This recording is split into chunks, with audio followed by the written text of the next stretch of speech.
Hi there everyone, this is Nexus of Thought. Today I'm going to do another rankings video.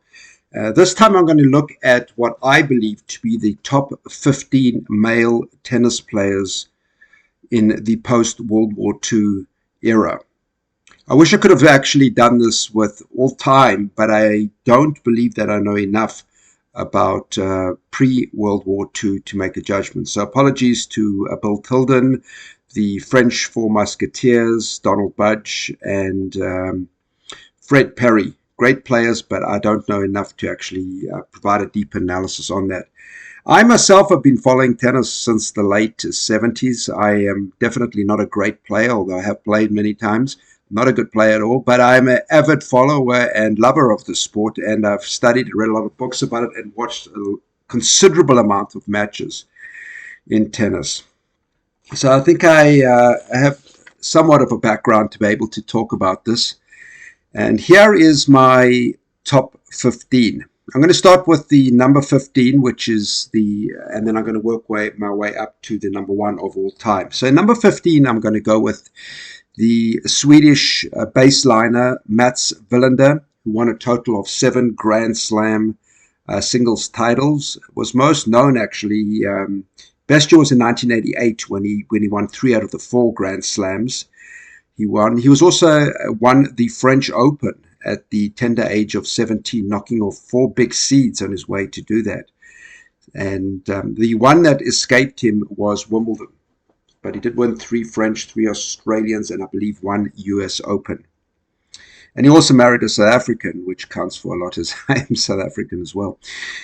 The number 14, I'm going to go with Stefan Edberg, another Swede, but a different type of player to Mats Wilander. Edberg's more of a serve and volleyer, had that kick service, which was always fun to watch. I personally liked Edberg a great deal.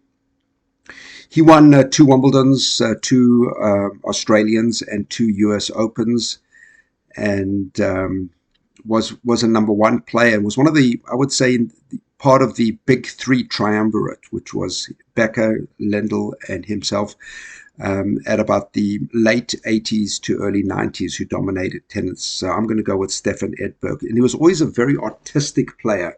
Lovely backhand and pleasure to watch. Number 13, Boris Boom Boom Becker, the German. Was a way better tennis player than he was at his finance and business. Won Wimbledon at the age of 17. I believe he became the youngest player at the time to do so. And he was also the first unseeded player to do so, which was quite a feat. He went on to actually win a total of 3 Wimbledons, a US Open, 2 Australians, total of 6 titles. He also won a Masters, which was quite neat. He struggled a little bit with consistency. Best year was in 1989 when he won both Wimbledon and the US Open. But Becker was an incredible player in that he could dive on any surface and he chased down every single ball, and he had a raw energy, which he coupled with an amazing first serve that made him very exciting to watch. So that was Boris Becker. Number 12, I'm going to go with an oldie, Ken Rosewall, the famous Australian star who started in the 1950s. Actually, I believe he lost the Wimbledon final in the 1950s, and then he lost another one in the 70s.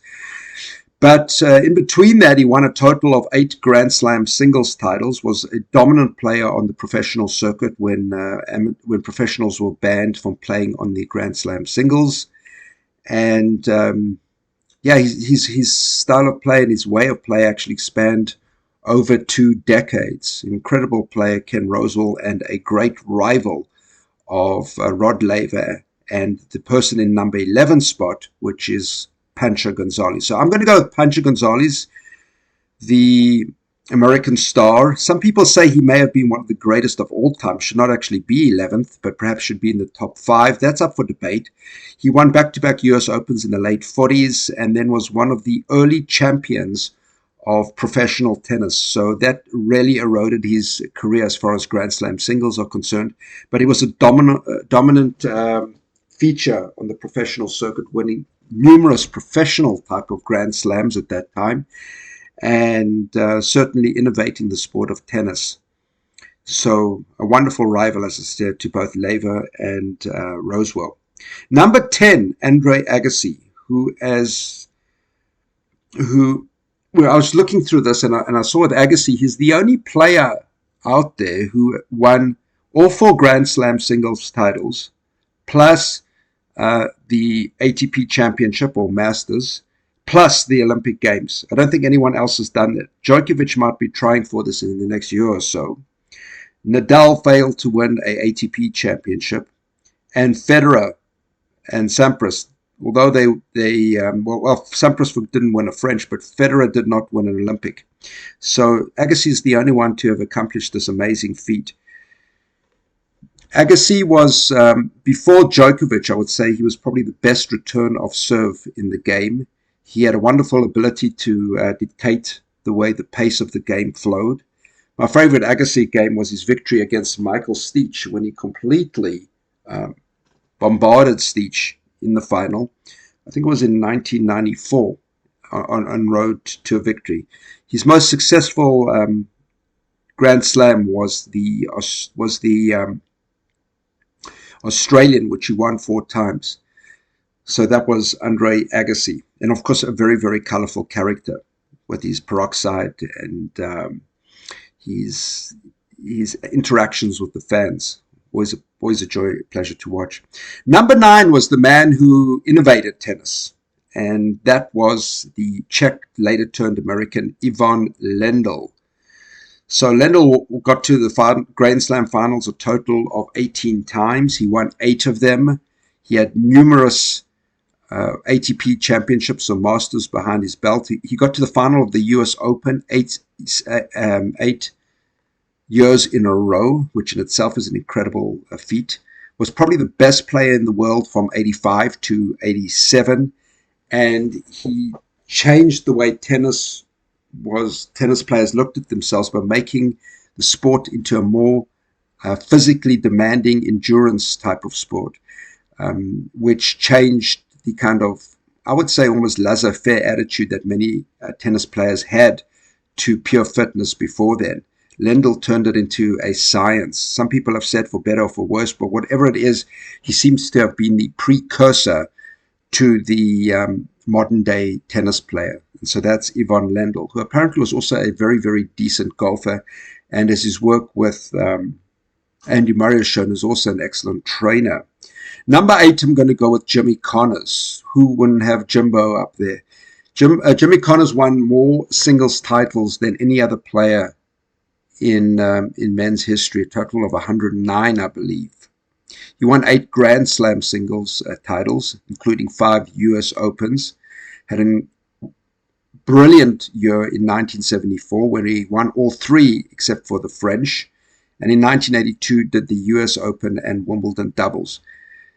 He was perhaps one of the most difficult players to beat because of his ability to, like Agassi, to rally the crowd and to play strategically. He pioneered the use of the double backhand, and together with Björn Borg and John McEnroe, literally defined the late 70s and early 80s of the tennis world.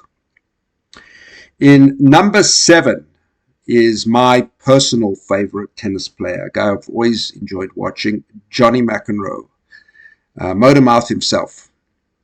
So McEnroe has won more tennis tournaments on the professional circuit than anyone else, because that includes singles and doubles. I think he sits almost at close to 140 singles and doubles tournaments together. Many people say he's the greatest doubles player of all time. He had very, very safe hands and very, very artistic and a very artistic ability to play shots at the net. Perhaps he was the greatest servant volleyer of all times, and his placement was first rate. So that's Johnny McEnroe. He won 4 US Opens and 3 Wimbledons. His best year was 1984, where he was largely unbeaten. And in fact, he should have won the French that year. He lost to Ivan Lendl after being 2 sets up, which is perhaps his most daunting loss of all time. Number 6 is the Swede, Björn Borg. 6 French Opens, 5 Wimbledon titles, including 5 of those Wimbledon titles were in a row. Ice cold nerves, never buckled, professional to the nth degree, and had the ability to create winners from all over the court. His legendary battles with McEnroe and with Connors are a stalwart of tennis in the 70s, late 70s and going into the early 80s, which is my favorite. So I guess I have some bias here. It's my favorite era in the history of tennis. Number 5 is a player I wish I could have seen more live. I've seen a lot of footage of him, and that is the Australian Rod Laver, who won a total of 11 Grand Slam singles titles, and would have probably won as many as 20 had he not been banned from playing in the 60s because of the way the Grand Slams did not allow professional players to enter them.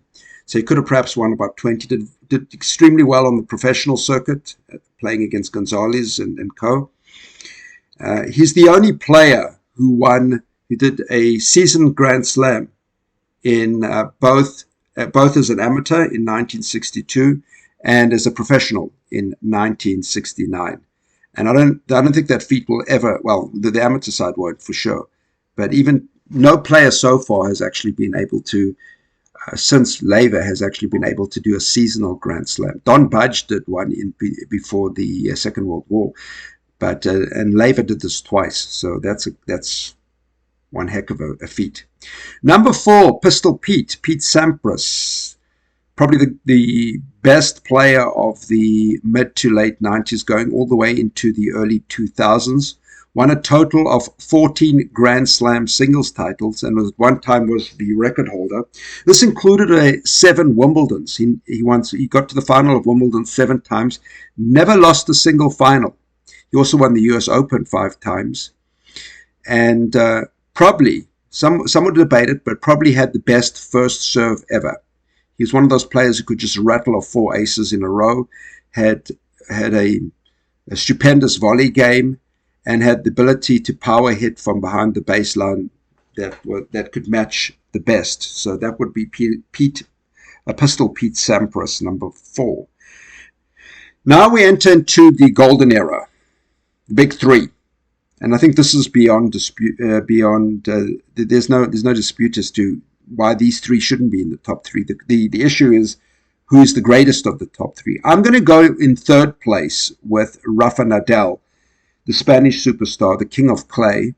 He's got a total of 14 clay French Open championships. Undoubtedly the greatest clay tennis player of all time in the male world.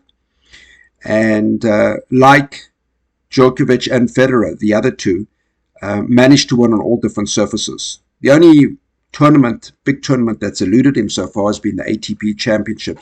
And a lot of that is due to the fact that his career has been, unfortunately, dogged with injury.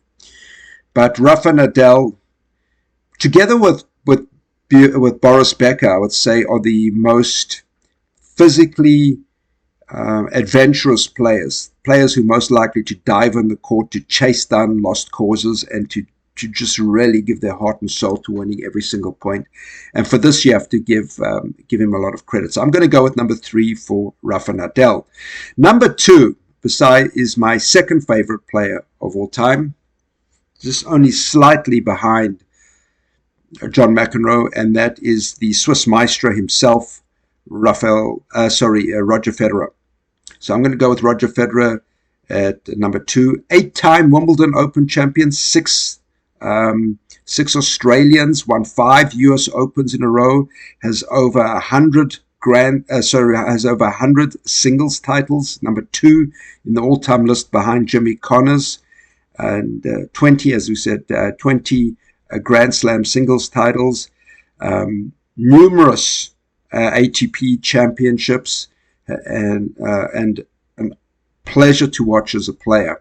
He led Switzerland to Davis Cup success, and really put that country on the map as a tennis force. What I liked about, or what I still like watching Federer, although he's retired, was his artistry, his ability to pull out winners. I would still say that when it comes down to that accolade in and of itself, the ability to generate winners from nowhere, I would say Federer takes the cake. I think he's number one in that particular league, but he's number two overall. So the question is, and it's going to be pretty obvious, who is number one? Well, of course, that goes to the super Serb himself, Novak Djokovic. I think there's no question that Novak Djokovic is the greatest tennis player of all time. Some may say he isn't as artistic as Federer. Others may say he's not as physically demanding as Nadal. But no player can counterpunch like Djokovic can. He's undoubtedly the greatest return of serve ever in the history of the game. Has no real weaknesses. As far as temperament is concerned, I would say he definitely tops that particular category. And he has a total of 24 Grand Slam singles titles. He's won every single Grand Slam at least 3 times. So just process that as a way of thinking about that. Not only that, he's won every single tournament on the Masters circuit at least twice. He's got numerous ATP championships, and I don't know why he has not won the Olympic Games in tennis. And the thing which is quite frightening is I would not be surprised if he has another 2 to 3 Grand Slam singles titles in his bag right now and in the future. And what's even more frightening to think about, if he hadn't have been banned from certain tournaments because of his stance on vaccines, it's quite possible that he could have had 26 to 27 Grand Slam singles titles already. I don't know if any of that will fall. And I think on the stats alone, as much as I'd like to give Federer the number one spot, I think on stats alone, it has to be Novak Djokovic.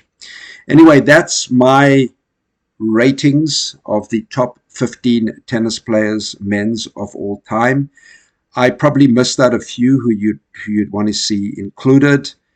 There are undoubtedly some great players in that list. So let me know what you think about this and who you would have added in the comments. I would really enjoy a great discussion on this issue. And until later, see you. Bye.